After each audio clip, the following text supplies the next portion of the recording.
finish.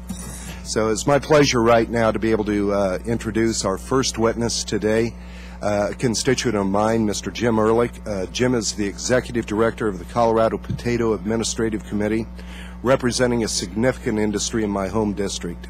Jim, we appreciate you being here today, and we look forward to your testimony. Well, I'd like to thank the Chairman Tipton and the committee for inviting me today. I speak on behalf of the 170 different potato growers in the San Luis Valley of south central Colorado.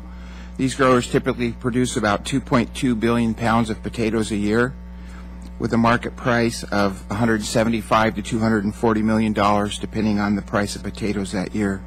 The San Luis Valley is a high alpine desert, base elevation of 7,600 feet, with less than 7 inches of moisture annually.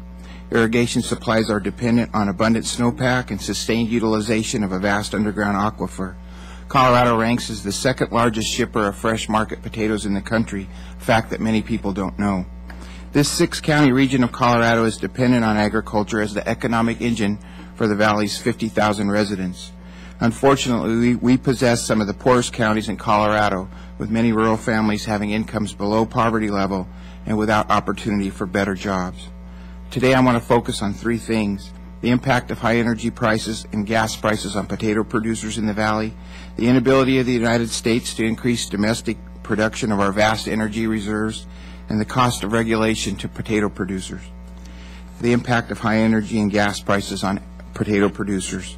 I recently read a report claiming that for every 10-cent increase in gas prices, there's a net loss of $5 billion to the United States economy. When you consider the fragile state of the worldwide economy and our economy in the United States, this has great significance. When you consider that petroleum-based products are the only source for most of the transportation needs in the world today, there's no real mystery why, when you have one limited supply of that one item, and worldwide demand is growing like it is, why there's a problem. Agriculture requires energy as a critical input to production. Potato production uses energy directly as fuel and electricity to operate tractors and equipment, cool potato cellars, process and package product, and indirectly in fertilizers and chemicals produced off the farm, but needed as critical inputs for crop production. Total energy cost of an irrigated potato crop in the San Luis Valley can be as great as 50% of the total production expenses. Unlike areas of the country where irrigation is unnecessary or no-till practices are common, this isn't the case with potato production in the San Luis Valley. It requires large amounts of electricity to irrigate and large amounts of tillage. Crop must be stored at the correct temperature and humidity year-round to ensure marketable condition for consumers. The crop must be shipped in refrigerated trucks to distant markets across the country throughout the year. So what happens when gas prices rise like they have this year? Because farmers are price takers and lack the capacity to pass on higher costs through the food marketing chain, the net result is a loss in farm income. The reality is prices of most fuel sources tend to move together, so as gas prices typically rise, other energy prices rise in concert. Fertilizer prices are dependent on natural gas prices, and potatoes require large amounts of nitrogen, phosphate, and potash fertilizers.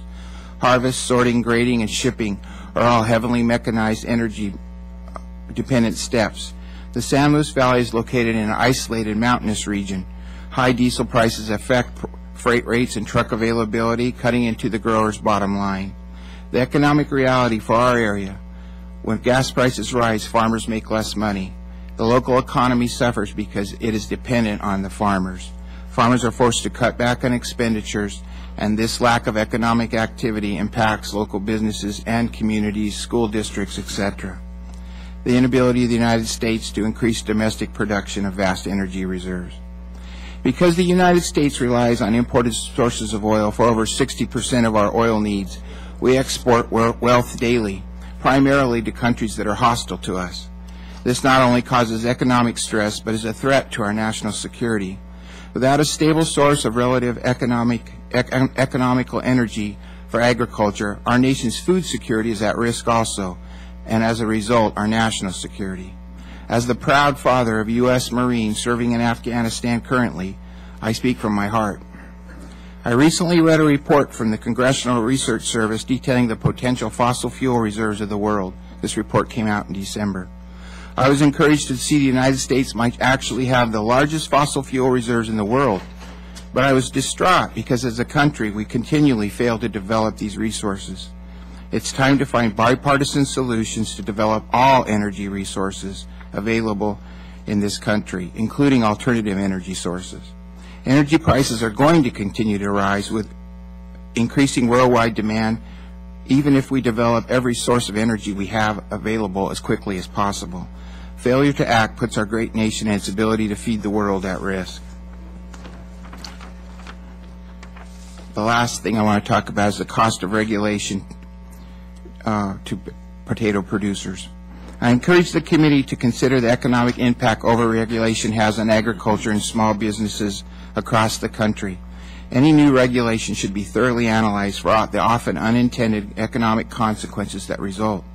I applaud the recent House vote to prevent unnecessary NPDES permits that were actually being forced in agriculture without just cause.